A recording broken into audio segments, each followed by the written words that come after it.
Alors, interview Clo-Clo, première, hein? Quand on a fait les essais, si tu veux, j'avais peur d'avoir le cou trop fin et le visage trop fin par rapport à la corpulence que j'avais. Il était très imposant sur les photos, on le voit, c'est vraiment une armoire à glace ce mec. Donc j'avais un peu les chocottes qu'on ne soit pas crédible. Et puis donc pendant le tournage, voilà, entre le moment où j'ai commencé et maintenant, ouais, il y a bien un peu plus de 10 kilos, quoi. Même si ça reste une participation, il s'agit de l'incarner le plus possible, d'être le plus proche de lui. On ne fait pas les choses à moitié, quoi. Chaque personnage crédibilise et renforce le film.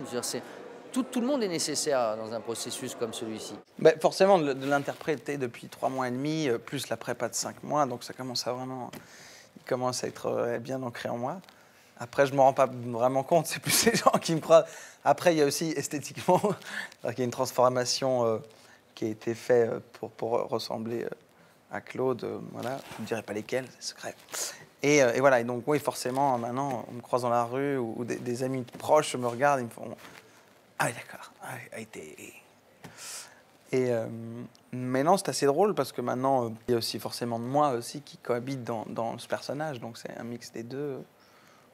Alors que après, je sais plus. Après, tu sais plus si c'est toi, si c'est Claude, si c'est le mix de ces deux choses-là, quoi. Parfois, je me rends compte le soir, je rentre et je vais parler beaucoup plus avec mes mains, comme par exemple là, ce que je ne fais pas d'habitude.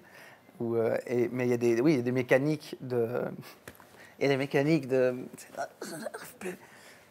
mécaniques qui se font parce que je baigne dedans depuis un moment. Il y a une ressemblance, si tu veux. Il a le menton, il n'a pas vraiment le nez, il a un peu la bouche, un peu le bas. Le haut, on a beaucoup travaillé avec... on lui a épilé les sourcils, on lui a teint, on lui a relevé. Il est très maquillé sur le nez. Là, il a une ressemblance. Les cheveux, les perruques, les trucs. Il a une ressemblance extraordinaire.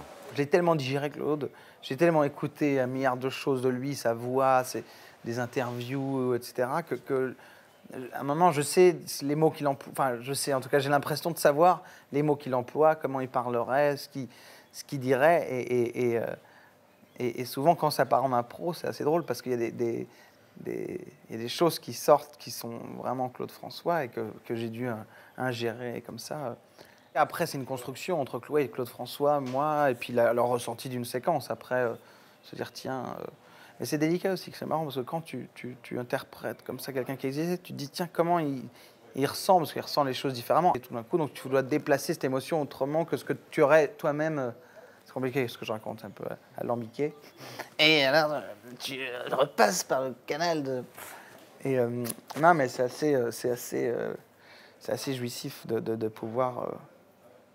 rentrer dans la vie, entre guillemets, de revivre plus ou moins ce que quelqu'un a vraiment vécu. C'est assez même flippant en même temps, on pourrait se dire. Mais forcément, je suis plus...